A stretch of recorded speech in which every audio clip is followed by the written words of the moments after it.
Hello viewers, ഇന്ന് നമ്മൾ ഉണ്ടാക്കാൻ പോകുന്ന നല്ല കപ്പയ്ക്കൊക്കെ കൂട്ടാൻ പറ്റുന്ന അയല മുളകിട്ടതാണ്. അതിനായി ആദ്യം തന്നെ 2 കഷ്ണം കുടംപുള്ളി നല്ല ചൂടുവെള്ളത്തിലിട്ട് വെക്കാം. അതിനുശേഷം ഒരു പാൻ അടുപ്പത്ത് വെച്ച് 3 ടീസ്പൂൺ ഓയിൽ ഒഴിക്കുക. എന്നിട്ട് അതിലേക്ക് 1/2 ടീസ്പൂൺ കടുക്, 1/2 ടീസ്പൂൺ ഉലുവയും ഇട്ട് പൊട്ടിയതിന് ശേഷം 2 ഇഞ്ച് നീളമുള്ള ഇഞ്ചി ചോപ്പ് ചെയ്തതും കൂടെ ഇട്ട് മിക്സ് ചെയ്യുക. ഇതിലേക്ക് 12 വെളുത്തുള്ളി ചോപ്പ് ചെയ്തതും കൂടി ചേർത്ത് 2 സെക്കൻഡ് ഇളക്കിയതിന് ശേഷം 10 ചെറുള്ളി ചോപ്പ് ചെയ്തത് ഇടുക. ഇതൊരു ഗോൾഡൻ കളറാവുന്നത് വരെ ഇളക്കിക്കൊണ്ടേയിരിക്കുക.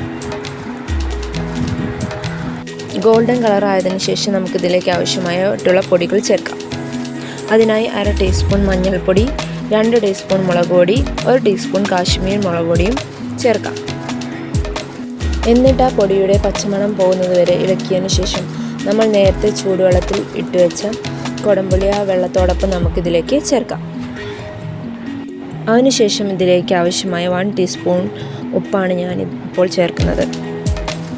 ഈ ഒരു ടൈമിൽ നിങ്ങളുടെ ആവശ്യത്തിനനുസരിച്ച് ഉപ്പും അതുപോലെ നിങ്ങൾക്ക് ആവശ്യത്തിന് ഗ്രേവി കൂടുതൽ വേണമെങ്കിൽ കുറച്ച് വെള്ളവും ഇതിലേക്ക് ചേർക്കാവുന്നതാണ്.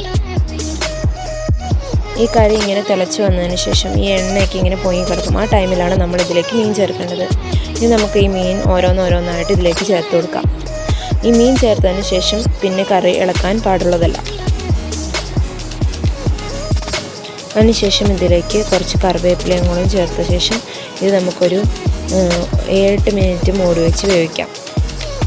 അപ്പോഴേക്കും നമ്മളുടെ മീൻ കറി റെഡി ആയിട്ടുണ്ടാവും.